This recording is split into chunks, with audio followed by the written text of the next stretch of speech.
नमस्कार। प्रोफेसर बलवीर अरोरा हैं, जेएनयू में प्रोफेसर रहे हैं, रेक्टर रहे हैं। उनका कहना है disastrous abandonment after hyper centralization, the sudden flight from the war front,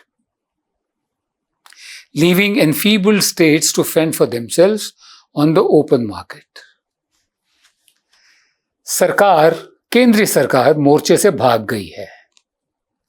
पहले इतना ज्यादा सब कुछ अपने हिस्से में रखकर, अपने काबू में रखकर, ये कोविड की बात हो रही है, सब कुछ अपने काबू में रखकर अब उसने सरकारों के राज्य सरकारों पर छोड़ दिया है जो पहले से ही कमजोर हैं कि 50% वैक्सीन दवाइयां जो हैं वो जो मैन्युफैक्चरर्स हैं सरकारें उनसे खरीद सकती हैं, वो अपनी कीमत तय कर सकते हैं। 50% केंद्र सरकार के पास रहेगी, यानी मोर्चा छोड़कर जनरल भाग गया है। कहां पहले ये था कि विश्व गुरु और हम सबसे आगे हैं, डंका बज रहा है, नाम कमा लिया। और इस वक्त कल की जो मीटिंग हुई है, ये पीआईबी रिलीज पढ़ रहा हूं मैं आपके सामने, प्रेस इंफॉर्मेशन ब्यूरो की रिलीज है, ये मेरा अपना नहीं है। बलवीर अरोरा साहब ने तो कह दिया डिजास्टरस अबैंडनमेंट, मोर्चा छोड़ के भागना, वो भी टॉप जनरल जब मोर्चा छोड़कर भाग जाए।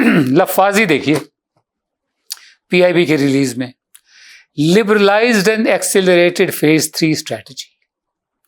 लोग मर रहे हैं, टीके नहीं मिल रहे हैं, ऑक्सीजन नहीं मिल रही है, अस्पतालों में जगह नहीं है, लेकिन नाम देना है उत्सव। उत्सव, हर चीज में उत्सव।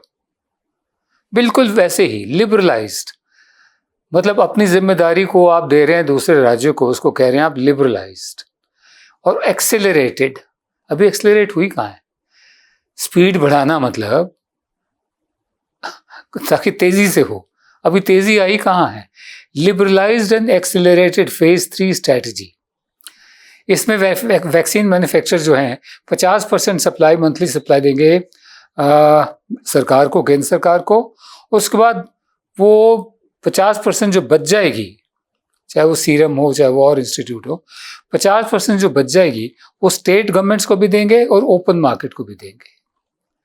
ठीक है, इसको other than government of India channel कहा जाएगा।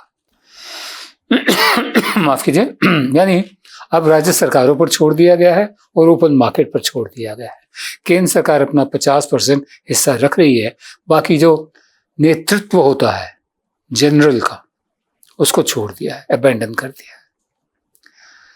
इसके अलावा कहती है ये पीआईबी की रिलीज, जो मनमोहन सिंह ने कहा था कि पारदर्शी बनाइए प्राइसिंग को, कीमत क्या होगी इसको पारदर्शी बनाया जाए, कि 50% जो सप्लाई जाएगी स्टेट गवर्नमेंट्स को और ओपन मार्केट को, वो कितने में जाएगी, कितने पैसे में जाएगी, 1 मई से पहले कर दीजिए। वही कर रहे हैं डॉक्टर मनमोहन सिंह ने कहा था।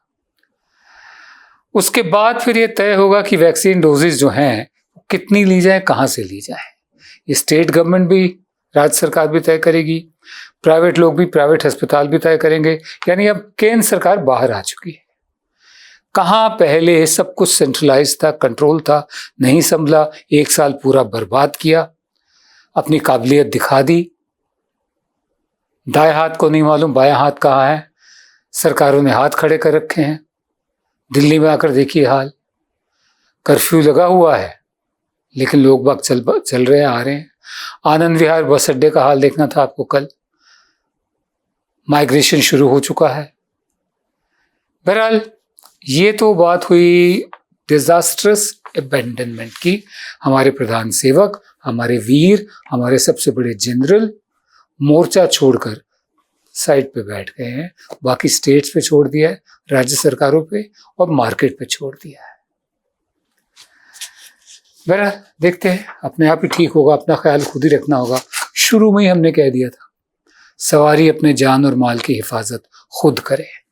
आप यही कर सकते हैं कि घर में रहिए, जहाँ तक हो सके जो डोमेस्टिक लेबर है उसका भी आना बंद कीजिए, मास्क पहनिए, हाथ धोइए, और कुछ नहीं कर सकते आप। अस्पतालों में जगह नहीं है, ऑक्सीजन नहीं मिल रही, इंजेक्शन महंगे मिल रहे हैं, और तो और ऐसी रिपोर्ट्स है कि डॉक्टर्स तक ब्लैक कर रहे हैं इंजेक्शन, ब्लैक मार्केटिंग कर रहे हैं इंजेक्शंस की। इतना मतलब इस हद तक आपदा में अवसर, ये जो एक नारा दिया हमारे प्रधान सेवक ने, उसको उसका पूरा पालन किया जा रहा है। हर आपदा में अवसर ढूंढा जा रहा है। एक आर्टिकल छपा है द वायर में, शुद्धव्रता सेनगुप्ता का आर्टिकल है ये। उन्होंने बड़ी दिलचस्प बात एक लिखी है कि कुंभ मेला जो होता है वो हर 12वें साल होता है, और ये जो इस वक्त कुंभ मेला चल रहा है ये होना था सन 2022 में, यानी अगले साल 2021 में नहीं, क्योंकि पिछला कुंभ मेला जब हुआ था वो 2010 में हुआ था। तो 12 साल बाद 2022 में होना था, 2021 में नहीं होना था। ये जानते हुए कि कोविड फैला हुआ है, ये जानते हुए कि लाखों की तादाद में लोग आएंगे, बावजूद इसके इसकी इजाज़त क्यों दी गई? इनका कहना है कि एक साल जो पहले कर दिया गया वो ज्योतिष के कारणों से किया गया। ज्योतिष के कारणों से, ज्योतिष के कारण ये होते हैं कि जो सूर्य है वो मेष में प्रवेश कर रहा है और जो बृहस्पति है वो कुंभ में प्रवेश कर रहा है। ऐसा योग 83 साल बाद बनता है, इसलिए 2021 में कर दिया गया। अब क्या कहेंगे बताइए, सरकारें ऐसे चलती हैं क्या हैं? उसके अलावा ना भारत सरकार ना उत्तराखंड की सरकार, उन्होंने कुंभ मेला कैंसिल किया जो आराम से कर सकते थे, क्योंकि होना तो अगले साल था, बल्कि होने भी दिया। 41 लाख लोग डुबकी लगा चुके थे कल तक। अब डुबकी लगाना ज़रा आम लगता है, आम बोझा। स्नान करना, इससे श्रद्धा उभरती है। 41 लाख लोग डुबकी लगा चुके हैं, तब प्रधान सेवक कह रहे हैं कि मैंने एक दरख्वास्त की है कि अब इसे प्रतीकात्मक बना दिया जाए। तो ज्योतिष के बल पर या ज्योतिष के आधार पर एक साल पहले कर दिया गया कुंभ का मेला। क्यों? क्योंकि जो जैसे मैंने आपको बोला, ये जो मेष राशि है, सूर्य का प्रवेश इसमें हो रहा है और बृहस्पति का प्रवेश कुंभ में हो रहा है। ये योग साल में 83 साल बाद बनता है। इससे पहले भी हुआ था ये हुआ था, मैं आपको बताऊं, 1855 में हुआ था। इससे पहले 1855 में हुआ था और उस वक्त कॉलरा फैला था हरिद्वार से। कॉलरा फैला था, बहुत बड़ी तादाद में फैला था। और तब इंटरनेशनल सैनिटरी कन्वेंशन 1866 में जो हुआ, 11 साल बाद इस्तांबुल में हुआ था, उन्होंने स्पेसिफिकली ख़ास तौर पर कुंभ मेले का जिक्र किया था कि लोकस वही था। ये कॉलरा जो फैला था, बीमारी जो फैली थी, ये वहीं से फैली थी। मतलब ज्योतिष जो है वो ज़्यादा महत्वपूर्ण है बजाय इसके कि लोगों की जान बचाई जाए। ये कौन लोग हैं जो ऐसा सोचते हैं, ऐसी सलाह देते हैं कि कुछ लाख लोगों को मर जाने दो? जो ज्योतिष है उसका पालन होना चाहिए। कुंभ ही है ना, चुनाव की रैलियां ही है ना, ये तो होता रहता है। रोज़ की तरह आज के शो का समापन भी एक कविता से। कविता बहुत लंबी है, इसलिए मैं छोटा सा हिस्सा आपको सुनाऊंगा। जैसे एपिटाइज़र होता है ना, खाने से पहले लोग जलजीरा पीते हैं ताकि भूख बढ़ जाए। मैं छोटा सा हिस्सा सुनाऊंगा। कविता का शीर्षक है मोचीराम। कवि हैं सुदामा प्रसाद धूमिल। बहुत बड़ा नाम है, बहुत बड़े कवि हैं, लेकिन बहुत लोगों तक नहीं पहुँचे हैं। मोचीराम, कुछ हिस्से सुना रहा हूँ मैं। तो मोचीराम कहते हैं, बाबूजी सच कहूँ, बाबूजी सच कहूँ, मेरी निगाह में ना कोई छोटा है ना कोई बड़ा है। मेरे लिए हर आदमी एक जोड़ी जूता है। बाबूजी सच कहूँ, मेरी निगाह में ना कोई छोटा है ना कोई बड़ा है।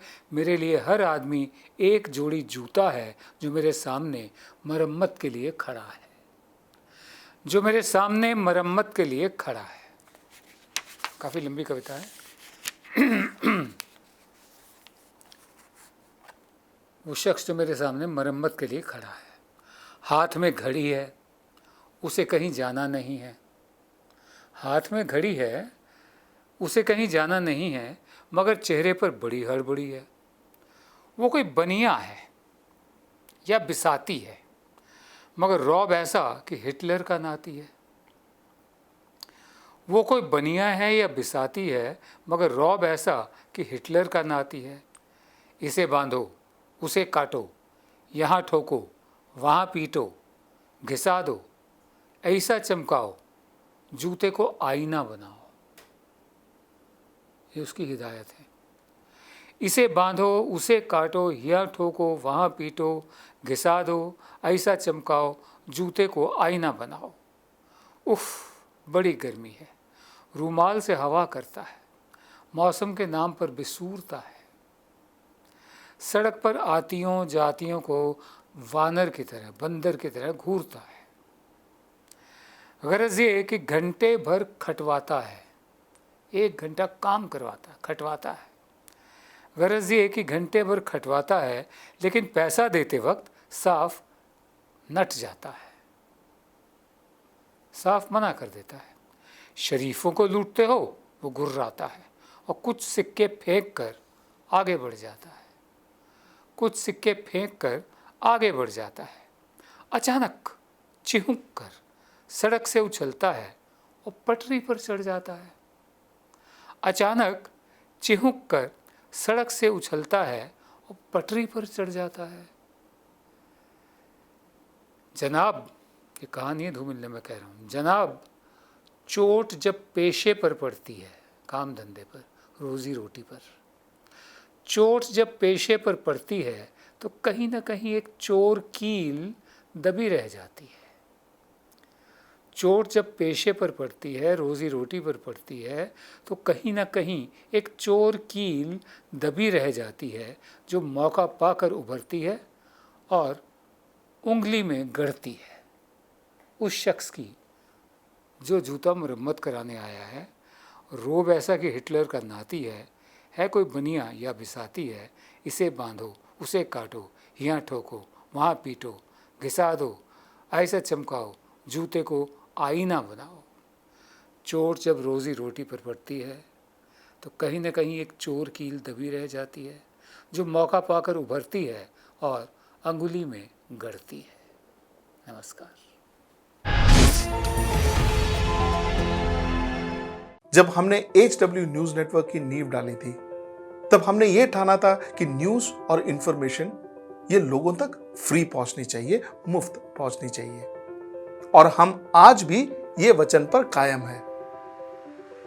पर जैसे आपको मालूम है, न्यूज चैनल चलाने के लिए पैसों की जरूरत है, तो हमको सबको न्यूज फ्री पहुंचाने के लिए कुछ मेंबर्स और कुछ सपोर्टर्स की जरूरत है। जी हाँ, मेरी आप सबसे गुजारिश कि आप सब HW न्यूज हिंदी की मेंबरशिप को ग्रहण करें। ये सदस्यता स्वैच्छिक है, यानी कि आप अपनी मर्जी के मुताबिक इसे ग्रहण कर सकते हैं, क्योंकि अगर आप इसे ग्रहण नहीं भी करते तब भी आपको HW न्यूज हिंदी के तमाम कार्यक्रम मिलते रहेंगे। मगर अगर आप चाहते हैं कि आजाद न्यूज जो है वो मजबूत हो, अगर आप चाहते हैं कि वो न्यूज जो सत्ता से सवाल पूछती है वो मजबूत हो, तो जरूर बने HW न्यूज हिंदी के सदस्य। जो लोग हमारे 89 रुपए प्रति महीने वाले कार्यक्रम से जुड़ेंगे, उनके लिए HW न्यूज का बैच विश मिलेगा। साथ ही साथ उन लोगों को हमारे एक्सक्लूसिव पोल्स में भी शामिल होने का मौका मिलेगा। इसके अलावा हमारा जो दूसरा मेंबरशिप कार्यक्रम है वो 199 रुपीस प्रति महीने का है, यानी कि 199 रुपए प्रति महीने। और इस प्रोग्राम में हमारे जो मेंबर्स हैं उन्हें 99 रुपए के प्रोग्राम वाले सभी चीजें तो मिलेंगी। इसके अलावा बिजनेस से जुड़ी हुई बातें भी हम करेंगे। हमारे एक्सपर्ट अखिलेश भार्गव से आप बिजनेस से जुड़े हुए अपने सवाल भी पूछ सकते हैं। हम उम्मीद करेंगे कि आप इस निष्पक्ष पत्रकारिता की राह में हमें पूरी तरह से योगदान देंगे।